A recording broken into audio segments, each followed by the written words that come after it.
Hello everyone, welcome back to our YouTube channel. Today we have a very special guest with us, Yeti, who recently got selected into Goldman. So today we will be talking with her about her entire journey from a student to getting into Goldman. So, hello Yeti.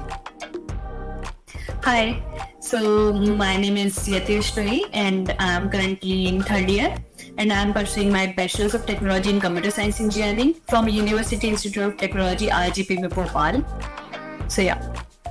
Okay, so first I want to know that how did you apply for this program? Okay, so I applied through their engineering campus hiring program that was like in the month of the November. So I applied through ECHP. That's it. Okay. उनकी like ongoing drive के through. And what was the criteria for applying it? So what was the criteria? Just you are from the third year, like 2024 batch at my time. So yeah, that was the only criteria, I guess. And जो process थी यहाँ पे select होने की वो क्या थी?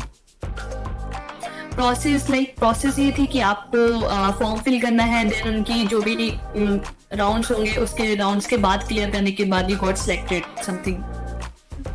Okay, and जो राउंड था उसके बारे में कुछ बताएंगे? तो राउंड मतलब काफी सारे राउंड्स थे. पहला जो था हमारा वो एप्टीट्यूड राउंड था, देन कोर्सेज थे उनके, देन उसके बाद में टेक्निकल राउंड था. उसके बाद में आप if you got selected in the technical round then you are able to give their interview round. So yeah, there were 3 round of interview. Okay, so start करते हैं सबसे पहले राउंड से, जो कि आपने बताया कि आप वहाँ पे कुछ कोर्सेज वगैरह थे, तो उन कोर्सेज में इनरोल होने के लिए जो आपने टेस्ट दिया था उसमें क्या क्या आया था? ओके, सो जो पहला राउंड था उसका वो एप्टीट्यूड राउंड था. तो लाइक उसमें I guess there were 9 sections और अराउंड लाइक +5 -2 की मार्किंग थी जो कि, और that was 1 hour 30 minute test. So like क्या, और उसमें कुछ 45 क्वेश्चंस थे जिसमें से मतलब कॉम्प्रिहेंशन भी था, आपका सब्जेक्टिव भी थे, लॉगरिथमिक क्वेश्चंस भी थे, मैट्रिसेस के भी थे, प्रोबेबिलिटी के भी थे. सो ऐसे क्वेश्चंस थे उसमें, और उसमें नेगेटिव मार्किंग के साथ साथ लाइक आपको मतलब ट्राई करना था कि जितना ज्यादा हो पाए और टाइम के साथ. और सारे क्वेश्चंस में टाइमर था, मतलब बेसिकली सारे सेक्शंस में टाइमर था. जैसे कि प्रोबेबिलिटी का सेक्शन है तो उसमें आपके पास 20 मिनट्स है और 5 या 7 क्वेश्चंस हैं उनके, तो उस हिसाब से क्वेश्चंस थे. और तो if you are able to clear the round 1 then you are able to go for the courses. तो या ओके, सो आपने कितने क्वेश्चंस अटेम्प्ट करे थे? तो मैंने जितना करा था मुझे लग रहा था काफी कम था. जैसे कि मैंने 45 में से अराउंड 32 क्वेश्चंस अटेम्प्ट करे थे. ओके, तो हाँ, लेकिन जितने भी मैंने करे थे वो सारे परफेक्ट थे. मतलब मैंने ऐसे कुछ तुक्का नहीं मारा था किसी में भी, तो सारे लाइक सही ही मार्क करे थे. और सब्जेक्टिव और कॉम्प्रिहेंशन जितने मतलब पॉसिबल था उसमें जितना कंटेंट लिखा जा सकता था, क्योंकि सब्जेक्टिव जो था उसमें बहुत कम टाइम था. हमारे पास 10 मिनट्स में हमको 2 क्वेश्चंस करने थे, तो उसको सोचना, और उसमें जो लाइक टाइमिंग जो थी, जो क्वेश्चंस थे बेसिकली वो ऐसा मतलब सोचने वाले थे कि बहुत ज्यादा डीप में सिचुएशन बेस्ड थे कि आप ऐसी सिचुएशन में होगे, तो उसमें काफी टाइम लग रहा था इस वजह से. तो उस हिसाब से ओके, इसमें माइनस मार्किंग वगैरह भी थी? सब्जेक्टिव में माइनस मार्किंग नहीं थी, लेकिन उसके अलावा जो भी हमारे एमसीक्यूज थे उन सब में -2 की मार्किंग थी, और +5 मतलब इफ आपका सही आंसर होता है तो आपको +5 मिलेगा, नहीं तो -2. ओके, तो आपके कॉलेज से आप ही सिलेक्ट हुए थे या और भी लोग थे? एक्चुअली नहीं, मेरे कॉलेज से तो मेरा एक सिलेक्शन हुआ है. लाइक क्योंकि इसमें मेरे को जितना लगता है लाइक बहुत ही कम बच्चों का सिलेक्शन हुआ था. 300 स्टूडेंट्स ही सिर्फ इंटरव्यू के लिए सिलेक्ट हुए थे, तो उसमें से आप हाफ मतलब 150 का भी नहीं हुआ सिलेक्शन. ओके, कुछ ऐसा था. तो उसके बाद लाइक कोर्सेज वगैरह स्टार्ट हो गए थे आपके, राइट? तो इन कोर्सेज में क्या क्या कराया था? तो जो कोर्स थे उनके वो 3 स्पेशलाइजेशन कोर्स थे, और हर स्पेशलाइजेशन कोर्स में हर एक 3 पार्ट में डिवाइड था. मतलब कोई भी एक स्पेशलाइजेशन कोर्स है वो 3 पार्ट्स में डिवाइडेड था. तो जो पहले 3 कोर्सेज थे वो एक कंप्यूटर फंडामेंटल्स के ऊपर था, एक मशीन लर्निंग के ऊपर था और एक बीएससी पे था. और अगर वो अपन पर्सनली देखें तो वो कोर्सेरा पे ऑलरेडी पेड कोर्स होता है, बट जो बच्चे सिलेक्ट हुए थे जिनका ओई क्लियर हुआ था वो उस कोर्स के लिए लाइक उनको मिला था कि उनको कंप्लीट करना, और उसके लिए भी एक डेडलाइन थी कि आपको इतनी डेडलाइन में वो कोर्स कंप्लीट करना है और उसके एप्टीट्यूड उसके सारी चीजें प्रोसेस क्लियर करनी है। और अगर आप ये सारी चीजें उनकी डेडलाइन और क्विज और उनके असाइनमेंट सारे कंप्लीट कर लोगे then you are able to get the next link for the OA. Okay, so जब आपने ये सारे कोर्सेज पूरे कर दिए थे तो उसके बाद की हायरिंग प्रोसेस बताएंगे? तो कोर्स कंप्लीट करने के बाद अगर आप क्योंकि एक्चुअली कोर्स इतने इजी थे नहीं थे कि लाइक उनको जस्ट मार्क करा कंप्लीट हो गया, उसको पूरे वीडियो देख के देन सॉल्व करके ग्राफिकल क्वेश्चंस भी थे उसमें, कोडिंग क्वेश्चंस भी थे, तो वो काफी थोड़े डिफिकल्ट से थे, तो कुछ बच्चे नहीं कर रहे थे आई थिंक। तो जो बच्चे ने कर लिया था डेडलाइन के तक, तो उनको नेक्स्ट लाइन का जब आया था तो उसमें नेक्स्ट जो राउंड था वो टेक्निकल राउंड था। पहला वाला हमारा एप्टीट्यूड था, then course, then technical round. Okay, तो जो टेक्निकल राउंड था उसमें जो फर्स्ट 30 मिनट्स थे उसमें आपको 2 कोडिंग क्वेश्चंस करने थे, ऐसा कुछ। देन और राउंड उसके बाद उसमें भी एप्टीट्यूड था, मतलब टेक्निकल के साथ साथ प्लस एप्टीट्यूड था, तो उसमें करीब 5 सेक्शंस थे और जो एप्टीट्यूड के क्वेश्चंस थे उसमें भी +5 और -2 की मार्किंग थी। ओके, अच्छा, तो टोटल कितने राउंड्स हुए थे? टोटल अगर ऐसे काउंट करें तो पहला हमारा टेस्ट होगा, देन कोर्स कंप्लीट करने का, देन एक और टेस्ट, और उसके बाद 3 राउंड्स ऑफ इंटरव्यू। ओके, तो जो 3 राउंड्स ऑफ इंटरव्यू थे इनके बारे में थोड़ा डिटेल्स में बताएंगे आप? तो जो 3 राउंड ऑफ इंटरव्यू थे उसमें सारे इंटरव्यू एक सेम डे पे हुए, और लाइक वो ऐसा नहीं शेड्यूल नहीं करते किसी के लिए भी, अगर आप उस दिन अवेलेबल हो तो उसी दिन होगा, नहीं तो इफ यू वांट कि मेरा शेड्यूल कर दो तो वो नहीं करेंगे, क्योंकि उनके पास लिमिटेड बच्चे हैं और लिमिटेड पैनल मेंबर्स है। तो वो ऐसे कि हमने सारे पैनल मेंबर्स को फिक्स करके रखा है सेम डे के लिए, तो वो किसी के भी एडजस्ट नहीं करते हैं सच, तो आपको अवेलेबल होना है उनके अकॉर्डिंग। तो जो मेरे जो 3 राउंड थे वो सारे सेम डे पे हुए थे, उन्होंने टाइमिंग दे दी थी और एक जूम की लिंक थी, तो लाइक वहां पे जाके आपको ऐड होना है और उसके बाद थोड़ी देर में वो ब्रेकआउट रूम्स बना के आपको ऐसे डिवाइड करते जाएंगे। ऑलराइट, सो कुछ कोडिंग क्वेश्चंस वगैरह?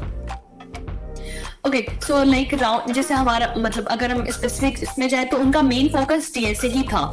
तो जैसे कि राउंड 1 में गए तो राउंड 1 में उन्होंने मेरे से जो पूछे थे 3 से 4 क्वेश्चन कराए थे, उन्होंने वहीं की वहीं उस पर ड्राई रन कराया, ब्रूट फोर्स ऑप्टिमाइज्ड, और जैसे कि कुछ ट्रिक क्वेश्चन थे तो उसको रन तो नहीं कराया बट उन्होंने उसका कोड पूरा लिखवाया था। लेकिन कुछ और जो क्वेश्चन थे तो उसका जो ड्राई रन मतलब लाइक जिसका कोड रन कर सकते हैं अपन, जैसे कि एक एरे का क्वेश्चन था और एक कन्वर्जन का क्वेश्चन था कि बेस लॉग कन्वर्जन का, तो उसको कोड लिखना था। पहले उसको उनकी ब्रूट फोर्स बतानी थी, देन ऑप्टिमाइज बता के उसको ऑप्टिमाइज का कोड लिख के उसको रन कराना था और फिर ड्राई रन करके उनको एक्सप्लेन भी करना था। तो लाइक ऐसी पूरी जर्नी थी राउंड 1 की कि 3 से 4 क्वेश्चन पूछे थे उन्होंने करीब 45 मिनट्स में। देन राउंड 2 में स्विच करेंगे, देन राउंड 2 में भी और ऐसे क्वेश्चंस थे, मतलब मेन उनका फोकस जैसे था। एंड डिफिकल्टी लेवल क्या था क्वेश्चंस का? क्वेश्चन का we are in 3rd year, तो हमसे सच बहुत हायर एक्सपेक्टेशन नहीं होती, और आप किसी बच्चे से 4 या 3 क्वेश्चन एक्सपेक्ट कर रहे हो कि वो 45 मिनट्स में सॉल्व करे, तो लाइक एकदम हाई लेवल नहीं होते हैं। बट हाँ ऐसा होता है कि जो भी होते हैं क्वेश्चन देखे से होते हैं इंटरव्यू राउंड के। तो ओके, तो अगर आपने डीएसआई शीट बहुत अच्छे से फॉलो करी है, लीड कोड क्वेश्चंस करे हैं, तो लाइक आपके इजी पड़ेगा। लाइक आप जैसे जो क्वेश्चंस आए थे आपके राउंड में, तो आपने वो पहले ट्राई करे थे या कहीं देखे हों, ऐसा कुछ था क्या? इंटरव्यू राउंड में या कोडिंग राउंड में? जो इंटरव्यू राउंड हुए थे, इंटरव्यू राउंड के जो क्वेश्चन थे मतलब जो जैसे ट्री के क्वेश्चन था, एक मेरा देखा हुआ था, एक दूसरा था, मतलब उसको उसने हायर डिफिकल्टी में कर दिया था, तो वो आपको सोचना पड़ रहा था।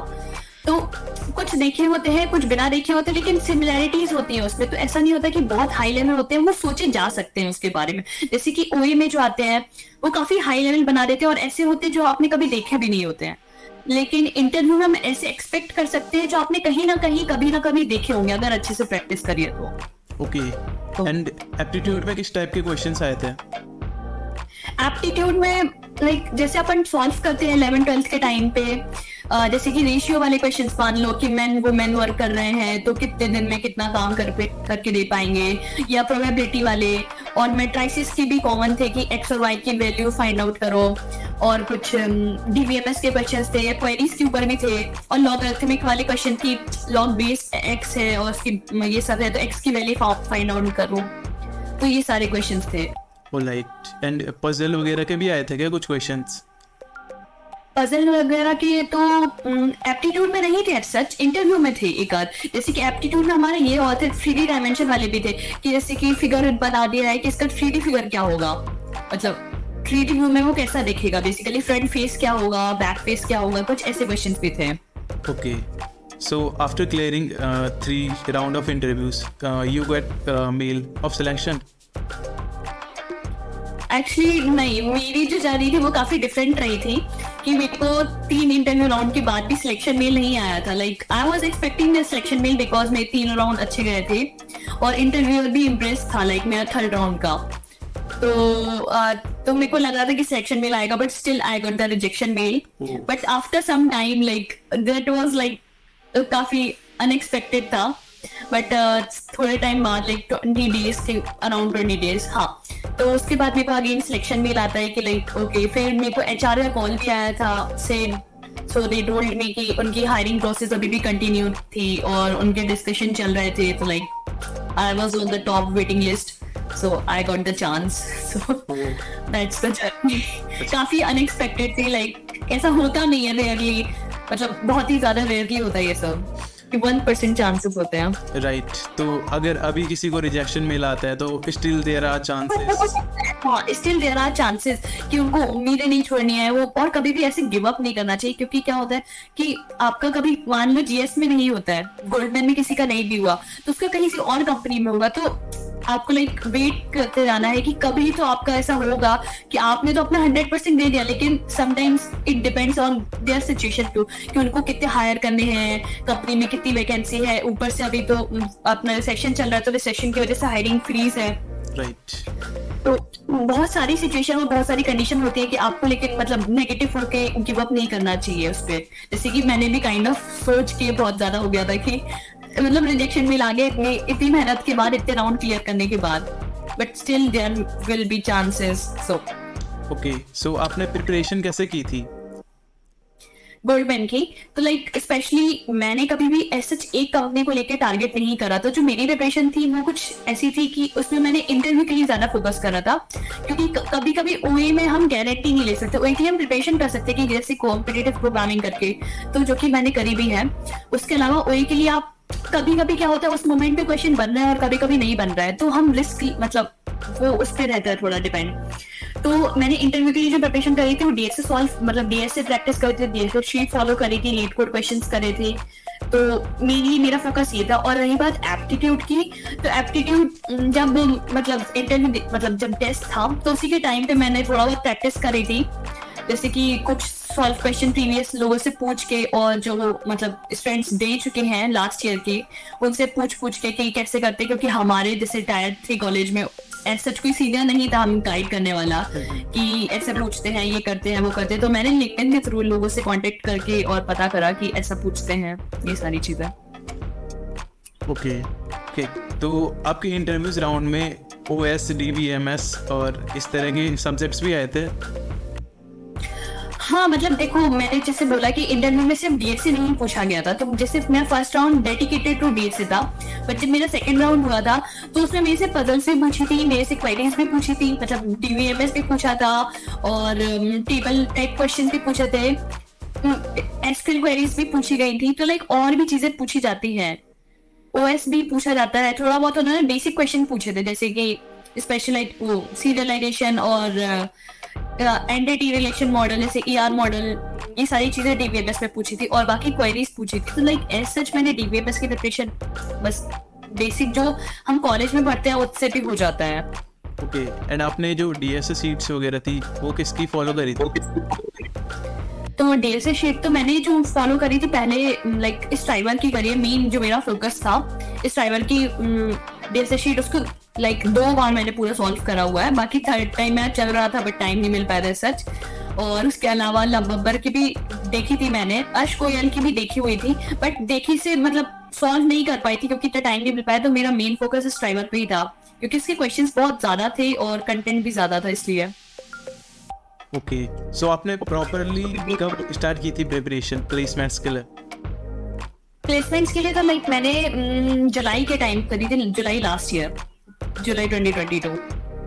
तो मतलब इंटरव्यू प्रिपरेशन बेसिकली। इसके अलावा जो वे और प्रैक्टिस करना और लैंग्वेज सीखना, ये सब चीजें तो लाइक और भी मैंने 6 मंथ्स और पहले करी थी।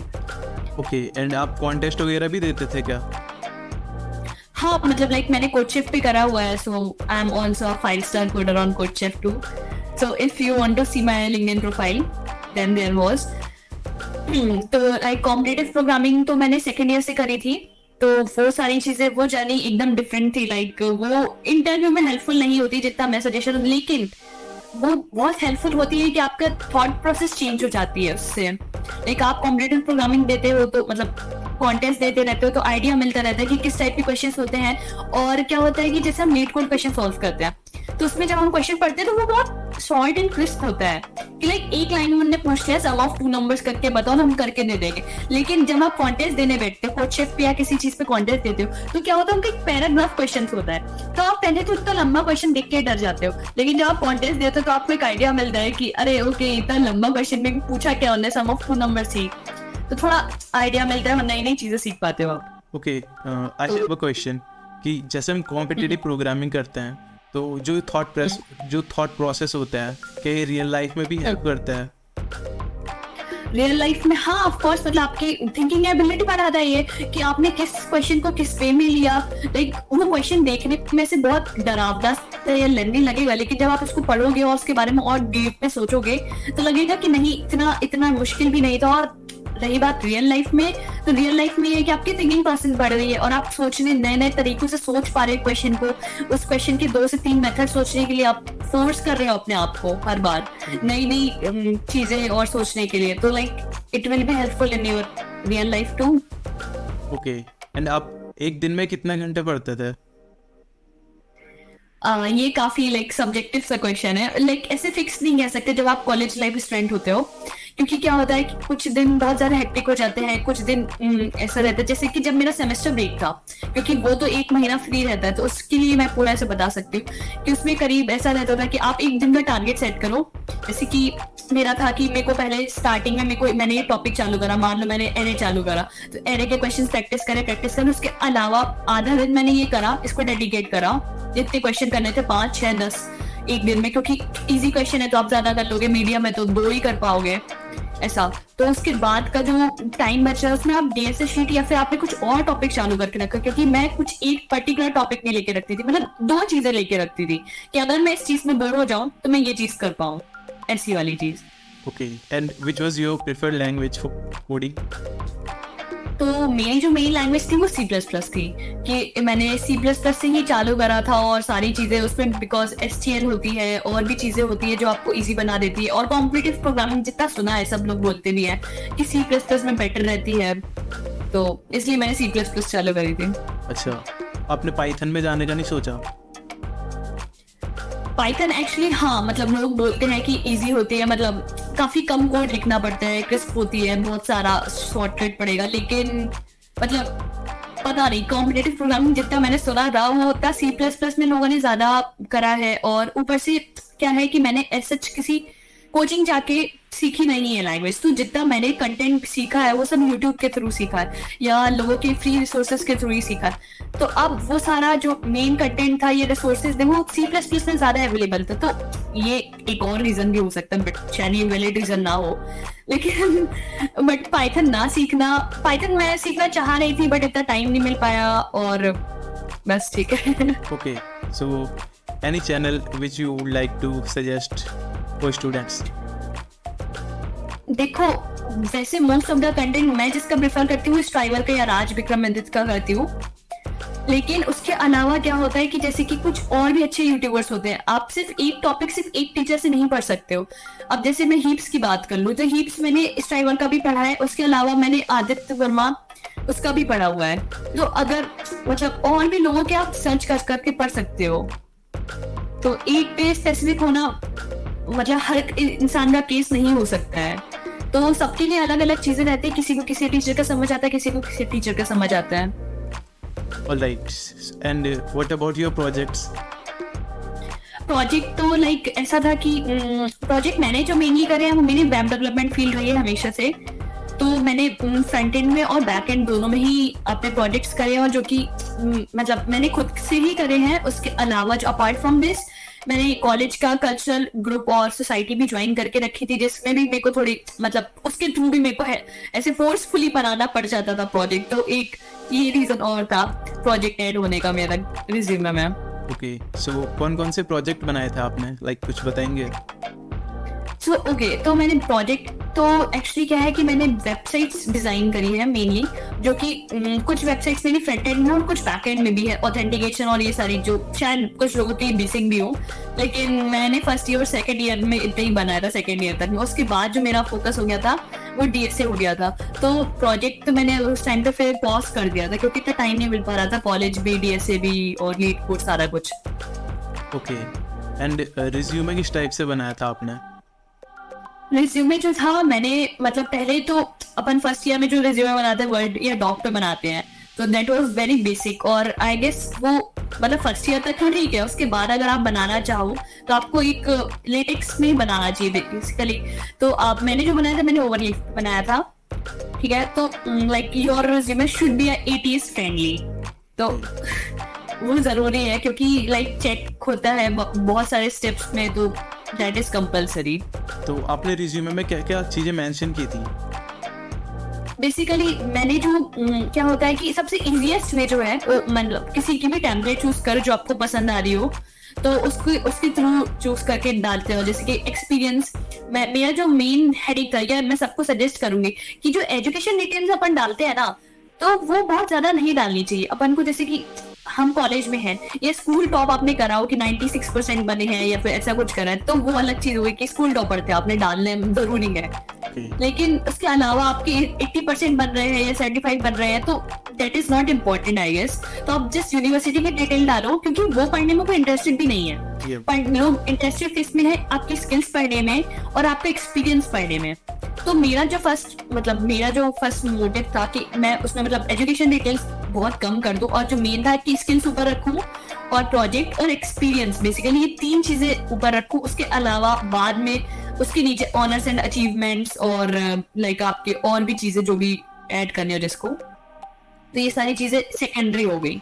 मेन स्किल्स ऊपर आनी चाहिए और एक्सपीरियंस ऊपर आना चाहिए। Okay, great. सो यदि I have checked your LinkedIn profile, वहाँ पे क्या है कि मेंशन है आपने 2 स्कॉलरशिप भी निकाली हैं, तो उनके बारे में कुछ बताएंगे? Okay, so actually, apart from 2 scholarships, like I was also Amazon's MLSMS school participant, so like that was also there. But okay, for the scholarship, मैंने like एक progress software आकांक्षा scholarship निकाली, जिसमें like I was in the top 5. So I got the scholarship amount for the like in 2021 as well as in 2022. So like मैंने इसके लिए apply करा था। Actually उनका क्राइटेरिया ये था कि वो ऑल इंडिया में सिर्फ एक फीमेल कैंडिडेट को फुल टाइम उसकी कॉलेज फीस अफोर्ड करेंगे। Apart from this they were also selected like top 4 candidates कि जिनको वो लाइक 1 ईयर फीस प्रोवाइड करेंगे और समथिंग, जो भी उनका क्राइटेरिया हर साल चेंज होता रहता है। तो like I was in that top 4। तो जब मैंने 2021 में अप्लाई करा था, तो लाइक ये प्रोसेस रही थी, और सेम 2022 में भी मैंने उसमें अप्लाई करा था, लेकिन again I was on the like I was not the winner, but I was on the runner up list. So yeah. And आपको पता कैसे चला था स्कॉलरशिप के बारे में? Okay, so ये प्रोग्रेस सॉफ्टवेयर की actually I got to know through LinkedIn. ये जो स्कॉलरशिप थी प्रोग्रेस वाली, वो तो काफी पॉपुलर भी नहीं थी, क्योंकि इसके बारे में सच मेरे को कहीं पे मिला भी नहीं था, टेलीग्राम ग्रुप या यूट्यूब चैनल्स पे। तो मैं बस फॉलो करती रहती थी लोगों को या फिर कंटेंट। तो वो तभी जिस साल मैंने 2021 में अप्लाई करा था, तो उस टाइम पे नई लॉन्च हुई थी। ओके। तो इसका कहीं बहुत ज्यादा प्रमोशन और ये सब चीजें नहीं थी, तो मेरे को तो बस लिंक्डइन के थ्रू पता चला था। और जो एक और स्कॉलरशिप थी वो मेरी इसका एम्पावरिंग गर्ल्स स्कॉलरशिप थी, जिसको मेरे को मतलब लाइक बडी फॉर स्टडी की तरफ से मतलब मैं उसकी वेबसाइट बहुत ज्यादा स्क्रॉल करती रहती थी कि कौन सी चीज में जिसमें मैं एलिजिबल हूँ या जिसकी क्राइटेरिया मेरे से मैच कर रहे हैं। तो लाइक उस टाइम पे मेरे को इसके अलावा भी मैंने और लाइक 50+ एप्लीकेशंस डाली होंगी और जगह पे, but I got selected in this only. तो that was the case. Okay, मतलब कि आप अपॉर्चुनिटीज काफ़ी टाइम से तलाश रही थी, राइट? काइंड ऑफ एक्चुअली हाँ, मतलब ये है कि आपको कभी भी मैं बोली कि गिव अप नहीं करना चाहिए, अपॉर्चुनिटीज पर सर्च करते रहो, ढूंढते रहो। इस सब के अलावा मैंने न जाने कितनी सारी चीजों में अप्लाई करा होगा, बहुत सारी चीजों में से लाइक एक और स्कॉलरशिप थी रिसर्च प्रोग्राम की जो कि टर्की में थी। लाइक उसके लिए इतना ज्यादा भी प्रमोशन भी नहीं, मैंने वो अप्लाई करा था बट अगेन मैं सिलेक्ट नहीं हुई थी उसमें। इन सब के अलावा भी एडोबी विट में अप्लाई करा था जिसमें मेरा ऐसी एप्लीकेशन राउंड मेरा सिलेक्टेड भी हुआ है। लाइक और उसके अलावा मेरे को इंटरव्यू के लिए भी कॉल आ चुका और मेरा इंटरव्यू भी हो चुका था उसमें, बट अभी उनका रिजल्ट डिक्लेयर नहीं हुआ है। सो एडोबी विट भी डिफिकल्ट हो जाता है बिकॉज उसमें वो इंटरव्यू में ओनली 50 फीमेल कैंडिडेट्स को सिलेक्ट करते हैं, मतलब उन्हीं लोगों का इंटरव्यू लेते हैं। और इरेस्कन वाले में लाइक आप टॉप 60 फीमेल्स को सिलेक्ट करा था उन्होंने। ओके, एंड आपने किसी अदर कंपनीज के इंटरव्यू वगैरह भी दिए हैं?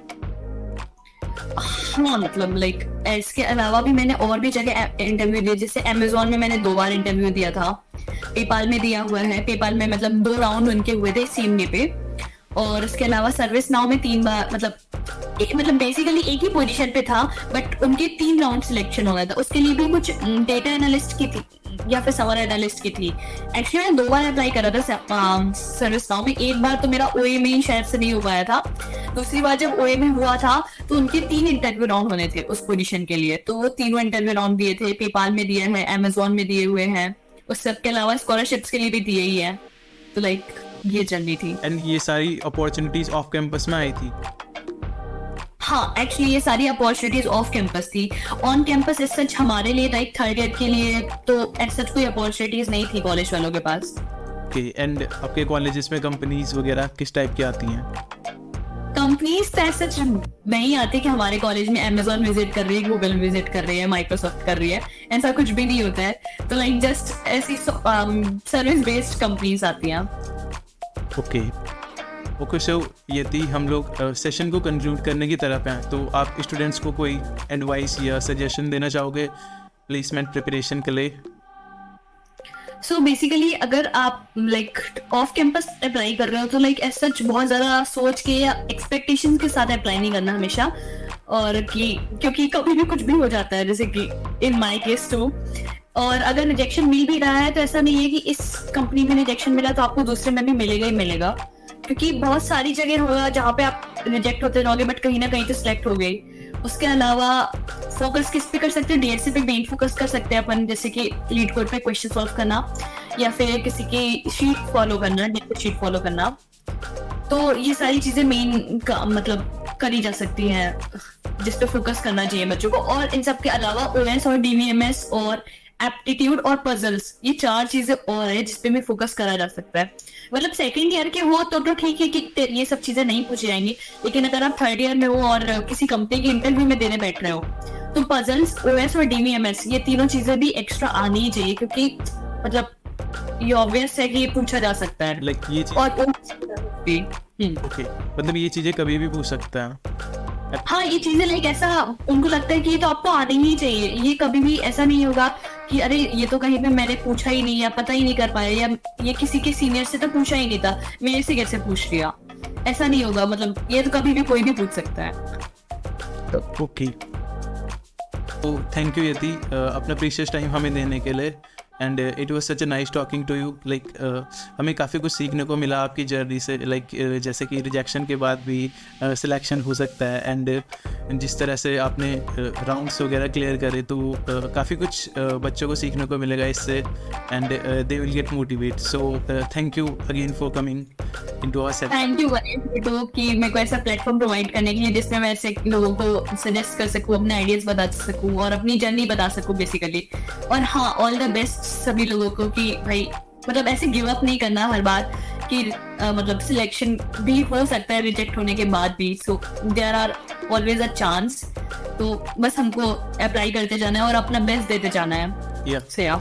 एंड मे बी हम फ्यूचर में भी आपके साथ कोई सेशन करेंगे, लाइक जब आप कंपनी में हो एंड तब स्टूडेंट्स को गाइड कर रहा हूँ। श्योर जब भी like they want. So okay, thank you. Thank you everyone.